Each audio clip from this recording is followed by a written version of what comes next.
পঞ্চম থেকে দশম শ্রেণীর সিলেবাসের বাছাই করা প্রশ্নগুলি নিয়ে শুরু করছি প্রশ্নোত্তরে গণিত।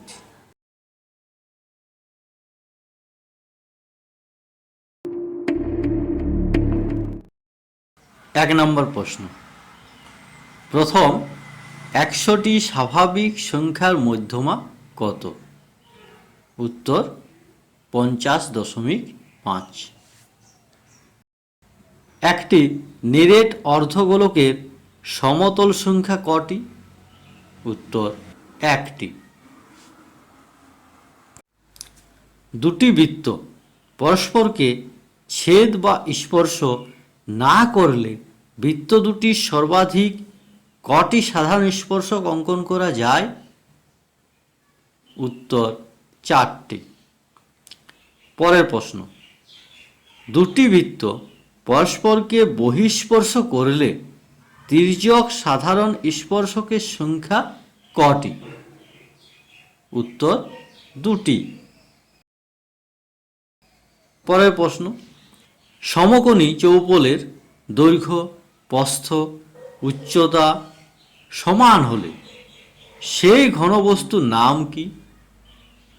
উত্তর ঘনক। পরের প্রশ্ন।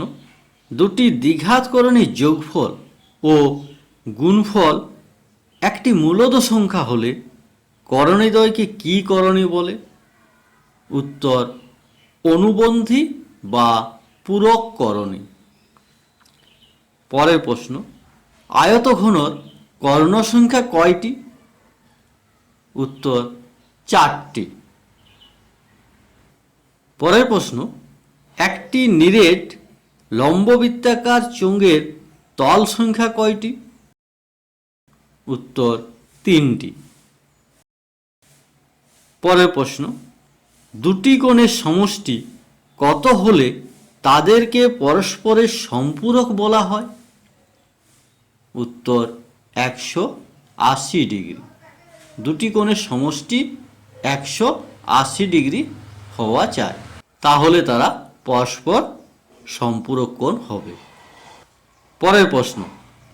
দুই ধরনের ওজাহিবে ছেদবিন্দুর ভুজকে কি বলে?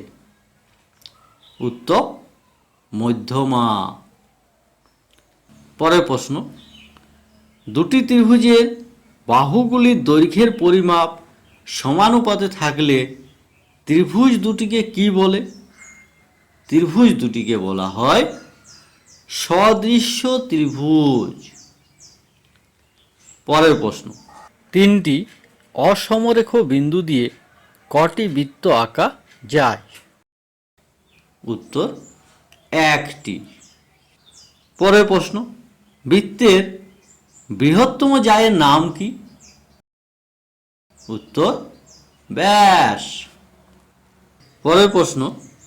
আয়তঘনর প্রতিটি তল কি রূপ? উত্তর সমতল। পরের প্রশ্ন। আয়তঘনের প্রতিটি তল তার পাশের তলের সঙ্গে কত ডিগ্রি কোণে নত থাকে? উত্তর 90 ডিগ্রি। Next question. শঙ্কুর তল সংখ্যা কয়টি? শঙ্কুর তল সংখ্যা হচ্ছে 2টি, একটি সমতল এবং একটি বক্রতল। পরের প্রশ্ন। একতল বিশিষ্ট ঘনবস্তুর নাম লেখো। একতল বিশিষ্ট ঘনবস্তু হচ্ছে ফুটবল বা গোলক জাতীয় যে কোনো ঘনবস্তু হচ্ছে একতল ঘনবস্তু। পরের প্রশ্ন। চতুস্তলক কাকে বলে? উত্তর যে ঘনবস্তুর 4টি তল থাকে তাকে বলা হয় চতুস্তলক। যেমন ত্রিভুজাকৃতি পিরামিড, এর 4টি তল আছে, তাই ত্রিভুজাকৃতি পিরামিডকেও বলা হয় চতুস্তলক। পরের প্রশ্ন।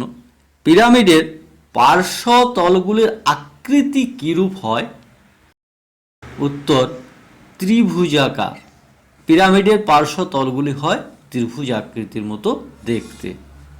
পরের প্রশ্ন। সমকোণী চৌপল কাকে বলে?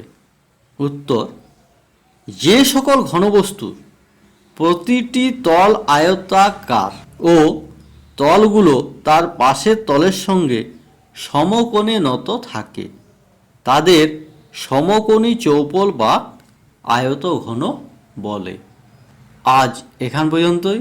পরবর্তী ভিডিওতে আবার ছোট ছোট প্রশ্ন নিয়ে আসবো।